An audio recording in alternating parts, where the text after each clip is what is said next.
Welcome to the ColivingCircle podcast. I am your host and the founder of ColivingCircle. My name is Paul Burke. Today I have a very special guest, Karin Hoskin, who is the executive director of Cohousing.org, a nonprofit. Thank you for joining us. Thanks for having me. So let's talk about the coronavirus, or actually, why don't you tell us a little bit first about cohousing.org and what co-housing is, given Sure. it is a little bit different than co-living. It is true. Yeah. So there's some overlap to answering those questions. So I think about it like this. There is something called intentional communities. And of intentional communities, there are many different kinds. So I think about intentional communities and a international, actually, nonprofit called the Foundation for Intentional Communities is the umbrella. And underneath the umbrella are different types of communal or intentional communities. So co-living is one, co-housing is another, there's co-ops, cooperative living is another type. So co-housing, what differentiates co-housing is that you own your own individual property, a self-sufficient. My condo townhome looks no different than the one a couple of blocks away that's not in my community. It can look like an apartment. It can look like a freestanding farmhouse. It's a privately owned individual home.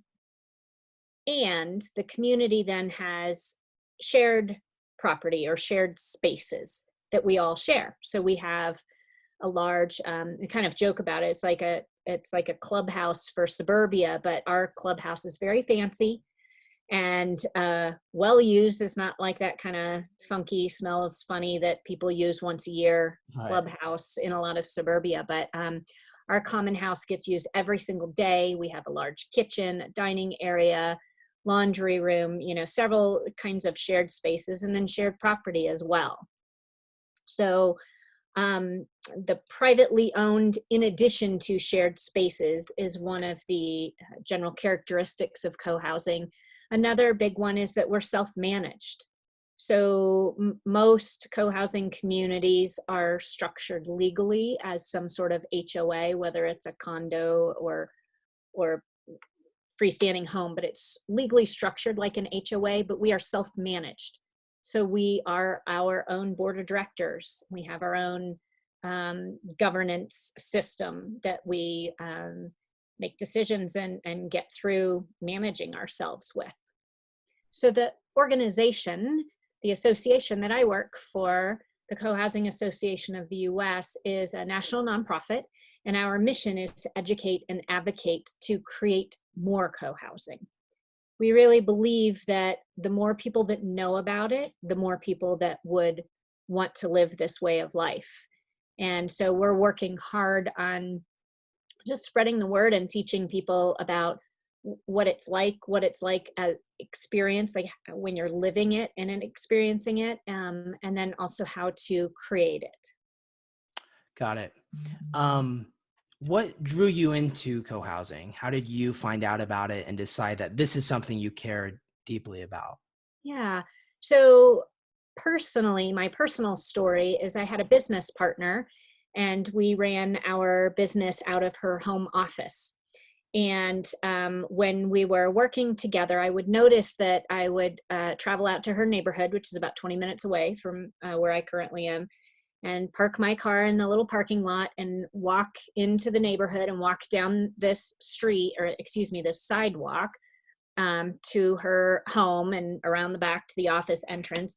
And I would realize that as I was walking there, or at the end of the day, if we went and sat outside for lunch or something, she seemed to really know her neighbors, and people would, ask, "Oh, how's so-and-so final exams?" She had kids at that time living at home, or whatever. It was more than the cursory nod when somebody walked past you at the sidewalk. And so I asked her about it, and she said, "Oh, this is a co-housing community." And so I asked a little bit more and learned a little bit more. And then a few years later, when my husband and I were moving from one town over to the next, which is only about 15 miles. And we started looking for a home to purchase to raise our family. We looked specifically for co-housing. And so we moved into, I live in Wild Sage Cohousing, which is in Boulder, Colorado. We moved in when our son was 2 and our daughter was just about to be born. So our kids have now grown up here. Our son is about to graduate from high school and our daughter's just a couple years behind. So we've raised our family here. So that's how I learned about it personally. And then a few years ago, professionally, I came into this position with the organization, which is fantastic because I really I how do you say that? I talk the walk and I really believe in it. So I get to live it and I get to work it. And you mentioned seeing that she knew her neighbors and it feeling like a friendly environment. I live at an apartment in East Hollywood, Los Angeles, and I have said nothing more than hi to my neighbors and, vice versa. What really attracted you to co-housing? And it sounds like it was part of that sort of community, neighborly feel, but how would you describe it? Absolutely. I think about it as a couple of things. I think it's in my genes, so to speak. My dad and my uncle grew up in the town that they were born in. I mean, really, they lived their entire lives, and their dad and all of his brothers and sisters, it was a big family, lived within 20 minutes. And so it was that small town feeling. I, as a kid, would go visit where my dad grew up, and I would stop at the little tiny market in this small Midwestern town, and people would, I'd be writing a check or something, and they'd say, "Karin, oh, you're Leonard's daughter, aren't you? How are you? Where are you guys living these days?" And it kind of freaked me out a little bit, but it also, as my grandparents aged, I knew that they lived in a small town that was supportive and could help out in a pinch if they needed, until we could get there, because we lived in a different state. And I think that it used to be a couple of generations ago, you were born and often lived in that vicinity until you died. Right. And then as things changed, people move across the state or across the states or out of the country to pursue higher education, maybe, or careers. People just move a lot more, and so that's being lost. And I think that was something I feel fortunate. Certainly, my dad grew up in that small town way. When I was a kid, we lived in a small town on the East Coast where everybody knew everybody. And so I also grew up like that. And I wanted my kids to have that. And I wanted that.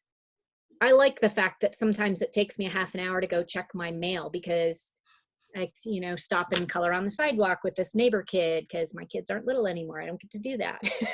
Yeah. Or I stop to help this person, whatever. It's neighborly. It feels good to be in that small town, even though we don't live in a super small town.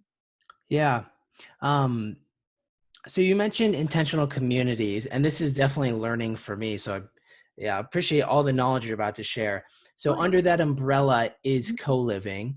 Yep. And co-housing has been around for a while. As far as I can tell, it sort of originated in Denmark in the 60s, but I'm sure sort of communities go way further back than that.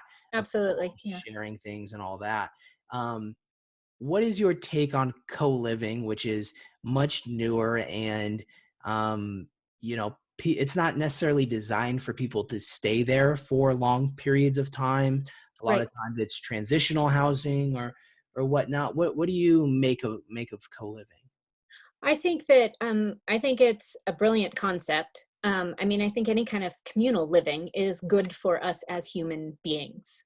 I think that, especially going forward with millennials and then Generation Z or X or Z or whatever the Or newest Y or generations, K. they kind of or they're still making up the names, I think. Yeah. Um, I think that it makes sense because I think that I fully expect my kids as they become young adults.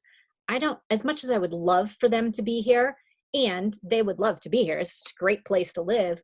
That's not reality. They are likely to be far more mobile.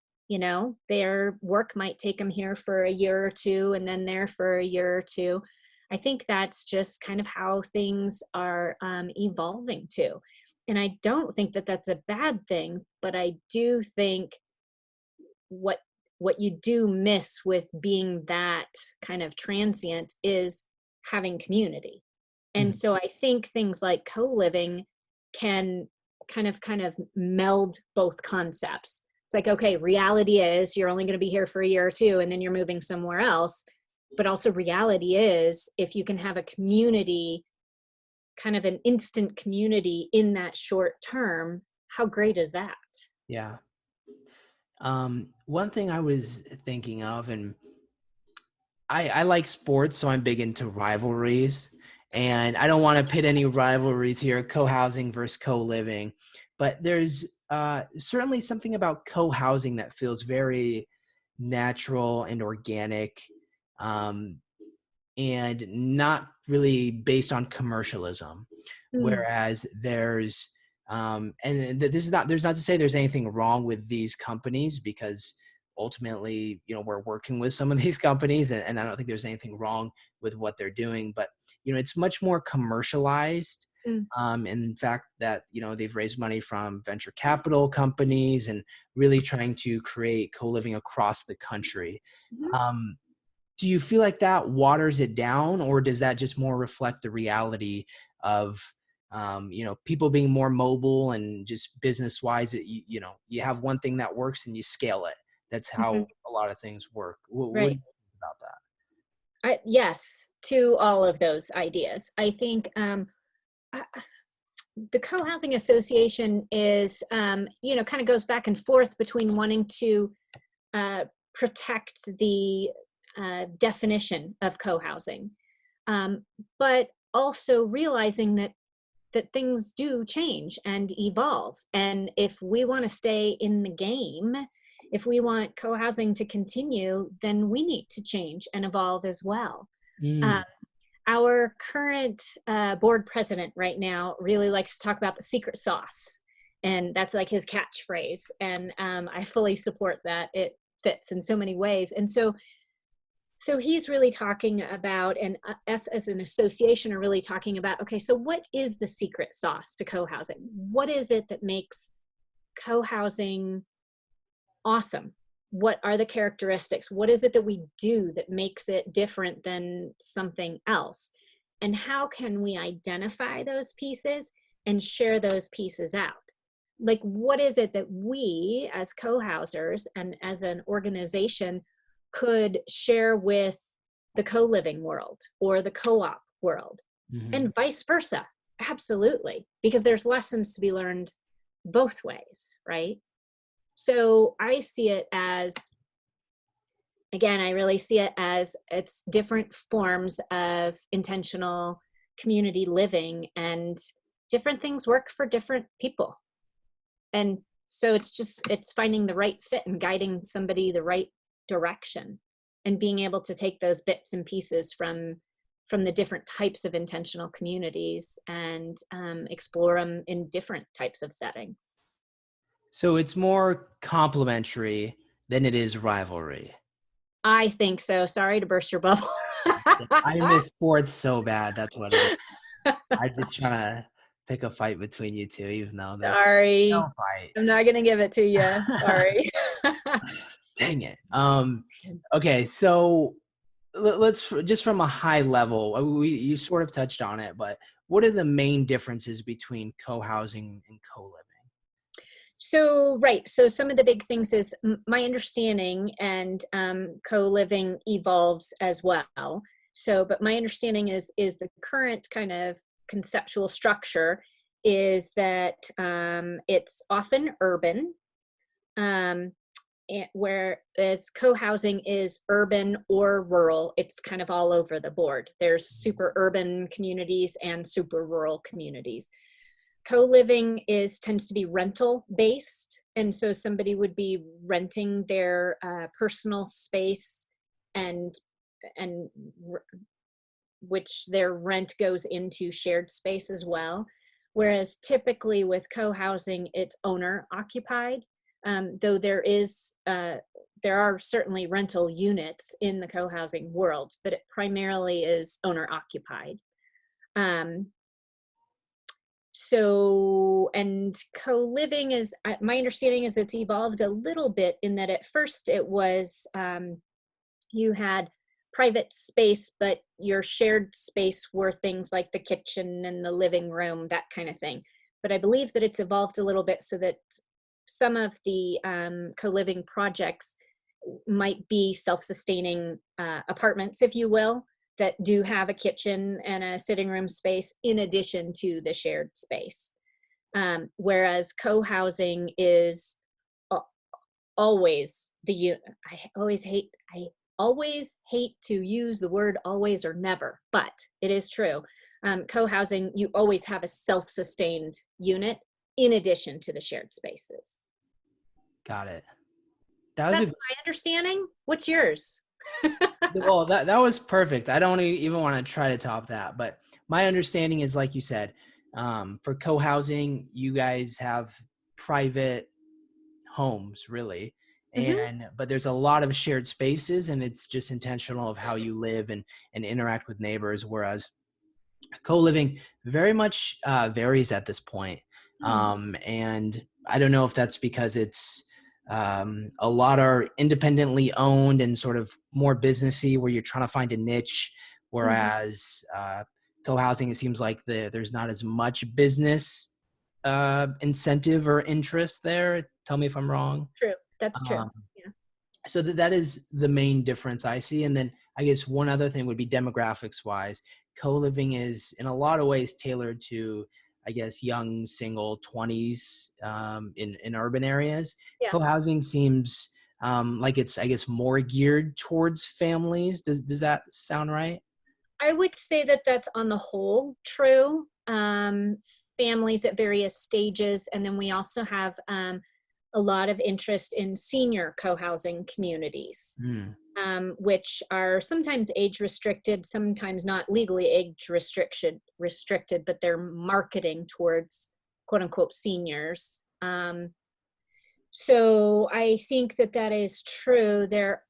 So as far as like the millennial generation, for example, there is some interest in co-housing, but the tricky part, I'm not sure if tricky is the word, but they're not necessarily ready to get a mortgage to settle someplace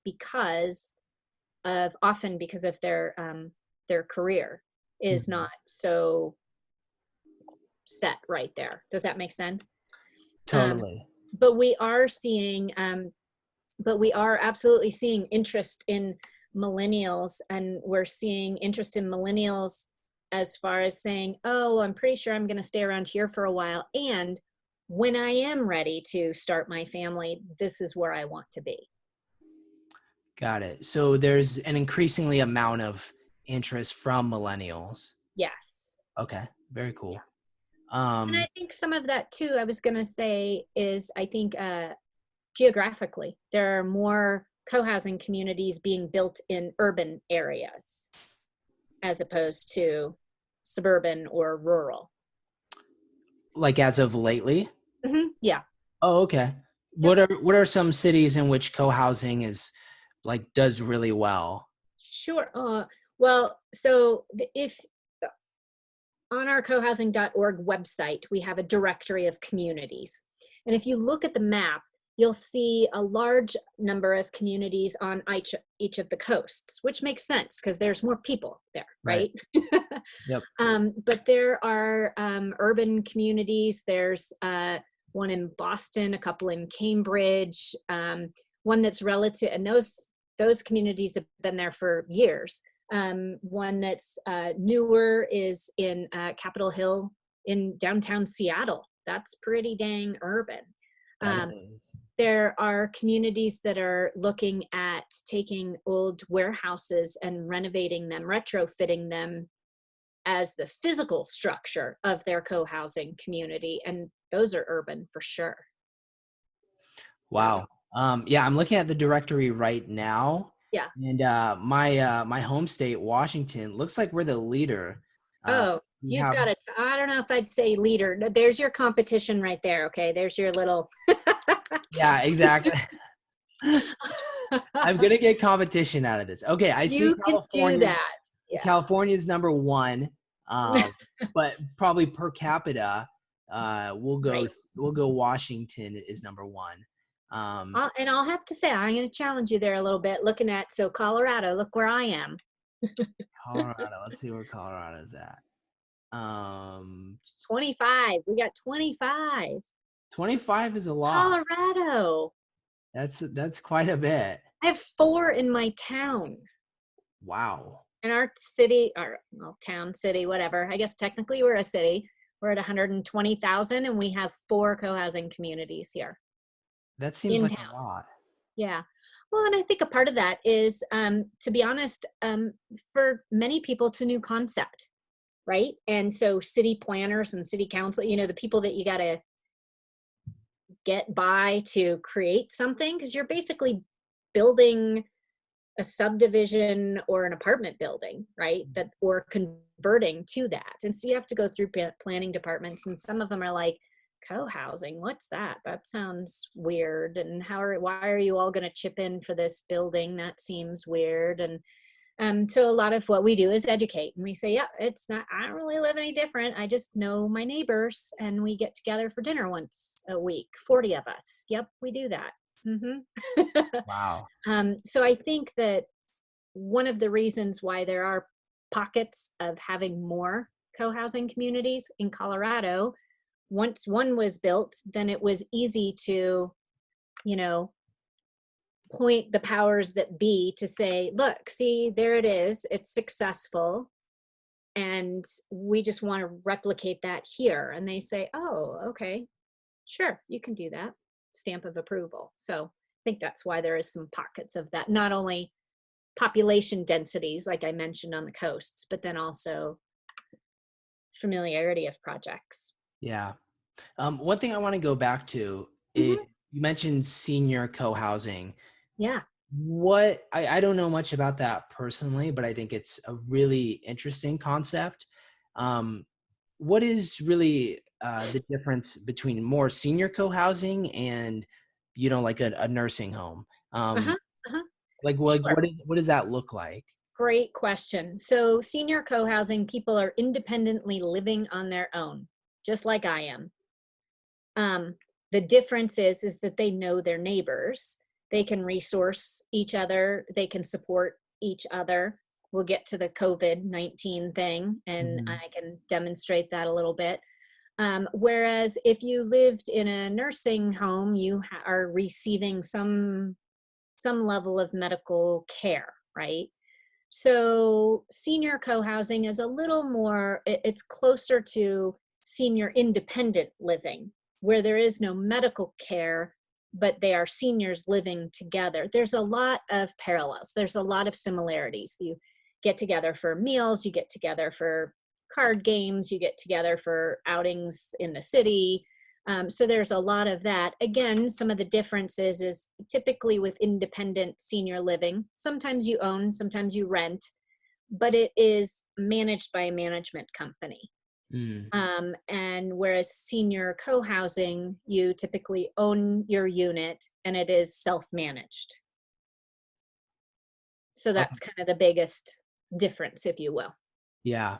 And are there a good amount of those communities? Because I would think, Yeah. we all of course need each other as people in general, Mhm. but especially seniors. Like I lived with my grandma and grandpa for 6 months a few years ago, actually, Mhm. and they really could have used bodies around the house other than family probably, but in general they were private people. But that would seem to be a great use case for co-housing. Do a lot of those places exist? Absolutely. So uh, co-housing, there's about 170 existing co-housing communities in the US. There's about another 140 that are in some stage of forming, meaning it's either a group of people getting together for coffee once a month, figuring out, do we want to try and create this? How do we create this? What do we do next? All the way to ground has been broken, they're building, they're moving in a month. So of the existing co-housing communities, there's about, I haven't counted recently, but about 15 of them that are senior specific. So they get all of the advantages of a multi-generational co-housing community, knowing your neighbors, sharing resources, all of those kinds of things. But they're, like I said, some of them are age restricted, some of them they just market to seniors. But one of the great things about senior co-housing is that you then know your neighbors. You have those relationships when you need them. So as I mentioned before, generations ago, you were in the same general town your whole life. So if your spouse passed, or you have hip surgery, or who knows, whatever the situation is, and you need some help, you knew your neighbors, or you had family nearby, and that's just not as common anymore. Yeah. And so you have this kind of it's a form of a family, right? It's a community. And so senior co-housing is becoming more and more popular as people are realizing that. There's actually a really great TED Talk by an architect in Seattle, Washington. Her name is Grace Kim, and she did a TED Talk about loneliness. So she was talking about this national epidemic of loneliness in seniors, and how she believes that co-housing is a way to combat that. I fully agree with her, by the way. Yeah. She's right. Well, and that actually, that was on sort of my list of short questions I was going to ask, because like you said, and it's sort of disputed of whether loneliness that they're calling an epidemic. There's some Freakonomics says it's not, but ultimately we know loneliness is a real thing and can have really negative health benefits. Absolutely. Do you feel that at your co-housing establishment? That does co-living defeat loneliness to some extent? So this would be a really good segue into the COVID-19 portion as well. I had some questions about that, because it has just been so incredibly evident how living in community can help combat loneliness at any time, but particularly in times right now where so many more people are experiencing loneliness and isolation. So I live in a multi-generational co-housing community, and literally across the street from us is a senior co-housing community. It was the same developer who created them both, and he actually lives in the one across the street, and he does a lot in the co-housing world. And so what we're noticing is that with COVID-19, when we were asked to self-isolate or quarantine, or whatever the basic mandates and ordinances were, we just immediately shifted gears to, okay, so I know all of my neighbors. We have 34 units here. There's 91 people. Last time I counted, about 30 of those are kids. So of those 90 people, what do they need? What can I help with? I'm healthy right now, and do you need me to go to the grocery store or pick up your prescriptions? I can totally do that. Oh, we have a bunch of us that need to pick up something here. Well, we can limit our exposure to the coronavirus by one person going and doing that. We have people that all of a sudden have kids at home, right? Because they shut down the schools. Wow. If you've ever been a parent, you know how isolating and insanity creating that could be, being home with your kids all day. So can we do something? Can we, provide chalk for the kids to draw, or can we make up scavenger hunts to leave for the kids to play. You know, like, how can we rally around ourselves to support each other? And while it certainly has been some work to do that, and we've had to consciously do that because that's not normally how we lived, I think it was far easier for us than a subdivision that's a few blocks away, because we know each other. We also know each other well enough. Like, I certainly do not know all of the life details about all of my neighbors, but I know who works in the service industry, and I know who potentially is unemployed or soon to be unemployed. I know my neighbors well enough that I know who is higher risk because of medical problems. And so it was easy for us to reach out in different ways to those people to say, hey, so I imagine you're probably really fully self-isolating. Do you need me to get you anything? So I think it just was really evident how that can help in all kinds of situations, but particularly right now. Yeah. And how does really social distancing work when there is a lot of shared common areas? Yep. What sort of precautions do people take and all It's a that? great question. So one of the things that I'm really proud of that our association did is within 48 hours, I think, of our state's governor order of a stay-at-home order came out, was about the same time that many other states were doing it. And we really mobilized, and we threw together a webinar series. We hold a webinar on Zoom once or twice a week, and we have been for weeks to bring the co-housing community nationwide together, not just within our own community, but the community of communities to come together and share, what are you guys doing about your common house? We like shut the doors and locked it. And another community says, well, we're using it, but we've upped our regular cleaner is now coming every other day and wiping down all the surfaces. And this community is doing that. And so the communities are doing things differently, Mm-hmm. depending on what they felt comfortable with. There's really a wide variety. There's a co-housing community in Portland, Oregon, that is a senior co-housing community. And I think they have 5 retired medical professionals living within their community. And it's all seniors, so many of them are in the higher risk category. And they sat down and they hammered out, they're like, okay, here's the new rules. Nobody can come in the common house. They have to drop packages off at the door, but yet this is how we're going to make sure everybody's doing okay. And if somebody gets sick, this is what we're going to do. It was incredible. So our association is hosting these conversations.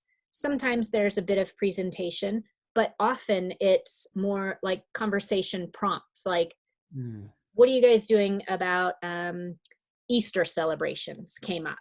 Like, what are you doing about that? What are you doing about community birthdays? What are you doing about, most co-housing communities do community meals together a few times a week. What are the different communities doing about that? So there's a pretty big variety. What I can tell you about is what my community is doing. So we're doing social distancing, 6 feet or more apart, wearing masks outside. That's kind of like the quote unquote most acceptable level. Mm-hmm. The weather's really beautiful right now in Colorado. So there's pretty much a daily happy hour at the end of the day. We have kind of a common green lawn space. And so you go out there at the end of the workday and there's chairs, that are All more 6 than feet 6 apart. feet apart. Yeah. And people just kind of go out there and be like, oh my God, real people. This is great. And it's easy and it's informal, right? Like you don't have to plan it. You just show up if you feel like it, or not if you feel like it. Yeah. And then there's things that are a little bit differently. So we took on, in the community I live in, there are several of us that are seamstresses to some extent. And so when weeks before they decided that cloth homemade masks were acceptable, we decided that they were acceptable. And so we created a sewing circle in our common house. So our common house, which is basically closed right now, we opened it up and we spaced our sewing stations around in our biggest room is the dining room. And we sewed masks. Here's my mask. Nice. Mm-hmm. Very nice. So Great coverage on it. useful. All of the fabric is sourced from people in our community. It was cut and sewn by people in our community. We made sure that anybody in our community that wanted one got one, and they're, close by family. And then we decided as a community to reach out to our larger community. So we happen to be at the end of town where there's a homeless shelter and a transitional apartment building. And the folks that are houseless, doing social distancing at the shelter overnight a month ago when it was snowing was impossible. They couldn't do that any better. So we brought masks and handed them out. That's unbelievable. And really, I think that's really the bright side to all this is there's a lot of people coming together. And I think co-housing is more equipped to deal with this than co-living, for example, where you're sharing, let's say, an apartment unit with 2 or 3 other people.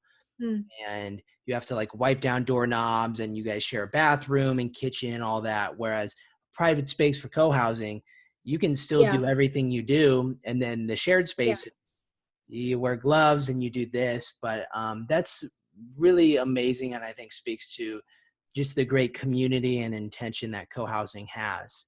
Yeah. I have one last question. What are some negative stereotypes of co-housing that you would like to debunk, if there are any? I would say that there's 2. The most common one, and this one really bothers me personally, the most common one is, oh, it's a commune. And my first response is, why is that a bad thing? Like, have you ever been to a traditional commune? Why is that why is that like some sort of negative connotation? That's the part that really bothers me. I don't really care if somebody tries to liken my community to a commune. It bothers me that the negative connotation about a commune. So just brief tangent here. A commune came from the 1960s-ish. It is one of the types of communities that fits under that intentional community umbrella.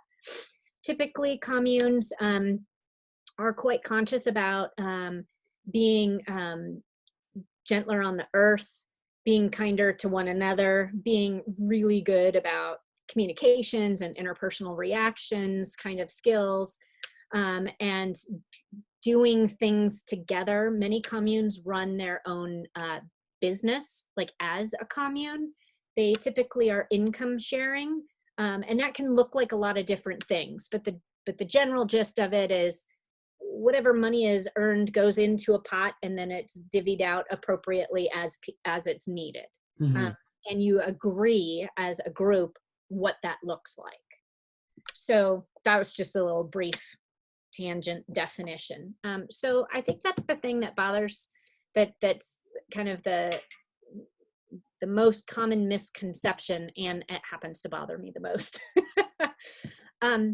The other thing, and I have to say there is some reality to this one, is that there are a lot of assumptions that co-housing is for, and I'm just going to say it, is for old white people.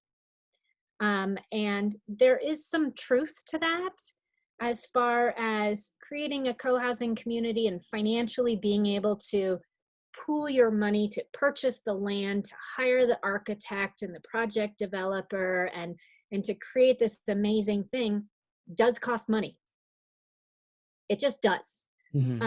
But there are so many communities that are really consciously doing things to um, be more inclusive, and very consciously not being exclusive. And they're really working hard on being able to make sure that things are more affordable, so that there's some diversity in co-housing communities, that there can be socioeconomic diversity and racial diversity and religious diversity. And so the idea is to really, it should be for anybody who wants it. But how can it be created such that it is accessible to many people? And so communities, for example, the community that I live in, of the 34 units, 14 of them are deed restricted. We worked with the city's permanently affordable program to make them way more affordable for people in town. And so that's great. There are communities that are creating and purposefully having a unit or two for rent, which opens it up to more people financially, because there are people that can't afford or don't choose to put their money all into a mortgage, but could afford rent. Right. Wouldn't it be great if they can experience living in community? So, so I think that like I said, I think it's both a misconception, and there is it comes from some truth. And the Co-Housing Association and all those involved in co-housing are working to very consciously, actively change that. We want co-housing to be available to anybody who wants it. How can we do that? That's awesome. And so that is one of sort of, sounds like an initiative or something that your organization is open to. What are a couple other things that you guys are really focused on as far as moving co-housing forward? I think that's really, really the key, is that, again, as an organization, we believe that if more people knew about co-housing, more people would choose co-housing. And so getting the word out there and just telling people more about it, so that when they do hear about it, it's like, oh, you know, it's like, oh, I live in the so-and-so condo or the so-and-so subdivision. And somebody's like, oh, like, it's no big deal. It's nothing different.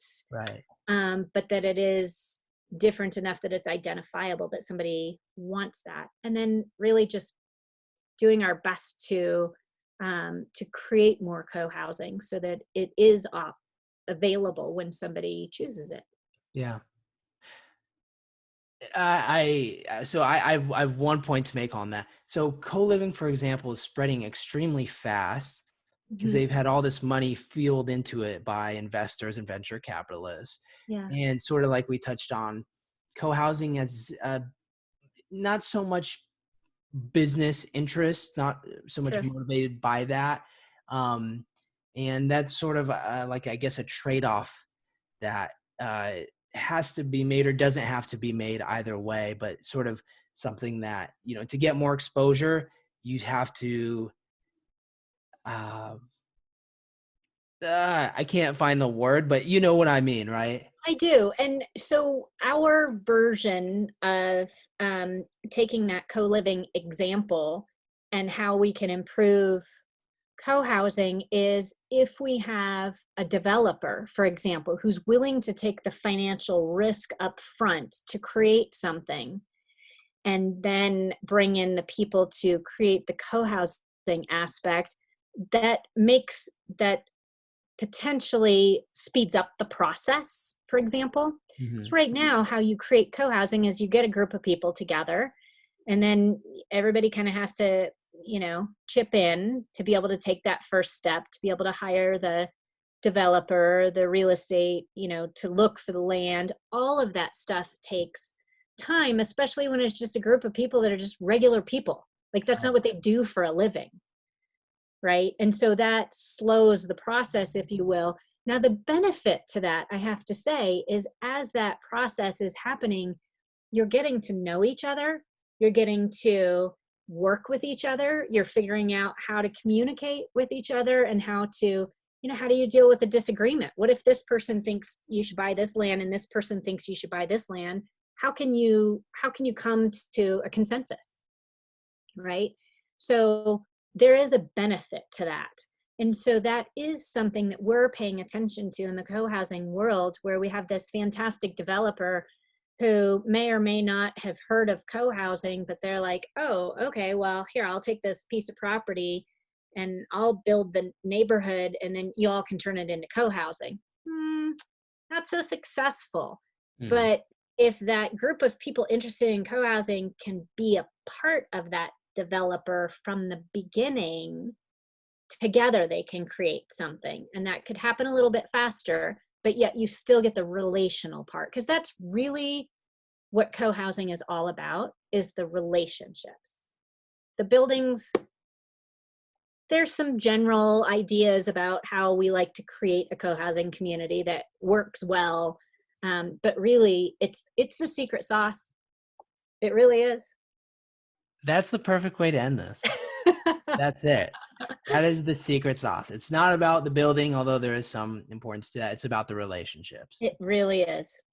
That's awesome. Well, Karin, thank you so much for joining me. This has been, we've only had a few episodes, but I'd put it up there as one of, if not the best. So thank you so much. I appreciate it. Well, thank you. Thanks for having me. And I'm excited to see co-living, co-housing, co-ops, communes, intentional communities as a whole. I think that's something that all humans should aspire to be experiencing where they live. I think it's coming. Yeah, I think so too. Yeah. All right. Stay Thanks. safe, stay healthy. Thanks for having me. Thanks.